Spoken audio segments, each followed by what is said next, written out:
ఆహ్, మోడీ మీద జరుగుతున్న కుట్రలకు సంబంధించి రవిశంకర్ ఎల్లూరు గారికి సంబంధించిన ఒక కథనం చూద్దాం.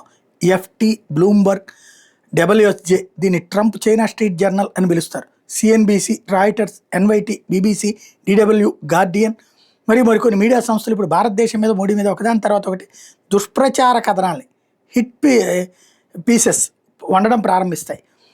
ఈ గ్లిస్కోడియస్ మీడియాకు చెందిన బ్రౌన్ సిపాయిలు, అలాగే భారతదేశంలోని కొంతమంది స్వార్థపరులు వారి తాళానికి తగినట్టుగా నాట్యం చేస్తూ తమ యజమానులను సంతోషపెట్టడం కోసం ఇలాంటి దౌర్భాగ్యపు రాతలు రాస్తారు.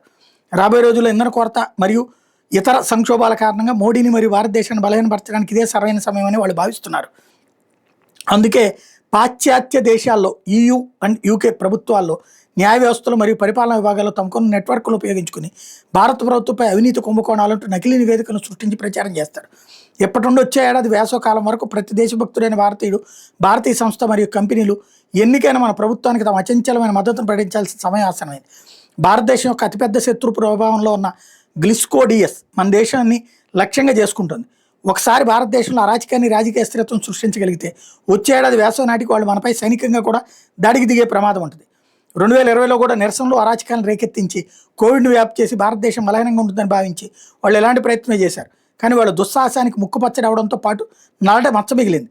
అయినప్పటికీ ఈ సంవత్సరంలో భారతదేశంలో అరాచకాన్ని, ప్రభుత్వ స్థిరతను సృష్టించడానికి వాళ్ళు ఖచ్చితంగా మళ్ళీ ప్రయత్నిస్తారు. రాబోయే ఈ దాడుల తుఫాన్ని ఎదుర్కోవడానికి మరియు వాటిని ముందే తిప్పుకోవడానికి భారత ప్రభుత్వం కూడా సిద్ధం కావాలి. మీడియా, నకిలీ నివేదికలు మరియు సోషల్ మీడియా మైండ్ గేమ్స్ ద్వారా వాళ్ళు చేసే దాడుల మీద ఇక ఎంత మాత్రం తాత్కాలిక లేదా అప్పటికప్పుడు తీసుకునే నిర్ణయాలు పనికిరావు.